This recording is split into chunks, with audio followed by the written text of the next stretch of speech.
Hi everyone, I'm Haley. I'm going to be talking about the career of being an activity director at an assisted living facility or a nursing home. They go hand in hand, and a lot of the information was the same, so I guess I'll talk about both of them. I actually have a friend named Albert Hoching that lives on Oahu, and he was in my last ward I was in, who was an activity director at what's called Oceanside.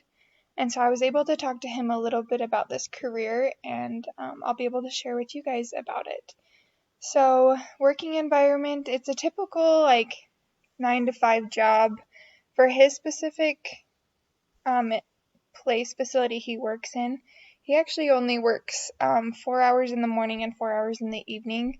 So I think depending on the facility, the hours are pretty flexible. As long as you're putting in close to 30 to 40 hours a week, you're considered full time. He does have normal benefits like health, 401k, those types of things. And as far as I researched, those are covered as long as you're a full-time employee. A lot of the stressors, well, most of the jobs, so as an activity director, your job is to schedule and to plan activities for elderly people or the people who are in the nursing home. A lot of those activities have to be based around like brain activity, trying to make them work on their motor skills. Some of them are just for entertainment. Like I know I volunteered in some facilities before where they play bingo because everybody likes playing bingo. So I know that not all the activities have to be like for development, but a lot of them are. There's things like workout classes that you can do.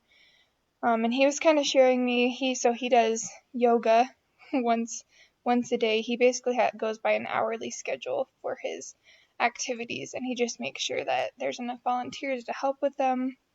Probably the biggest stressors can include like working with people who have disabilities or who need that extra care and being able to lead a group at the same time. That's when it can get pretty difficult. It depends on the size of the facility. Some people have 10 people for an activity, and some facilities will have up to like 30 to 40 people per activity. So it depends on where you're working, how much help you get. It can be stressful, but being able to stay flexible, organized, and focused, as well as having an end goal and like what you want to accomplish for these people that you're working with is really important. Um, so that's mostly like the job tasks. He did mention like if you're not organized, the activities can just go to waste because he like for example, he said that he planned an activity, wasn't all the way prepared, and nobody wanted to go to the activity after that day. So just being on top of everything, being responsible and willing to put in the work for activities and get people excited about them.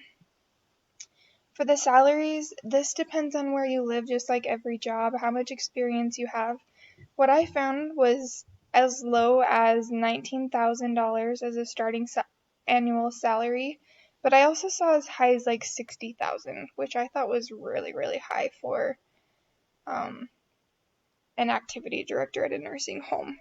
But I mean, I'm sure it depends on how big your facility is, how many people you're helping per day, how many hours you're working. It's all depending on where you are. But I would say for like me starting, and I've only had maybe a year of volunteer experience, I'd probably start in the lower range just because I lack that experience. But it's good to know that you can grow in your salary in this career. Um, then the last thing I would probably want to point out is you have to be creative because people will get bored. These are people who have to live within this facility, and if you don't get creative and like try to get them to try new things, they'll get stagnant and they'll like lose the motivation to enjoy the activities. So if you have any other questions, it's really easy. I just Googled a lot of my things and I found information on lots of different websites. So I hope you learn more about an activity leader. Thanks.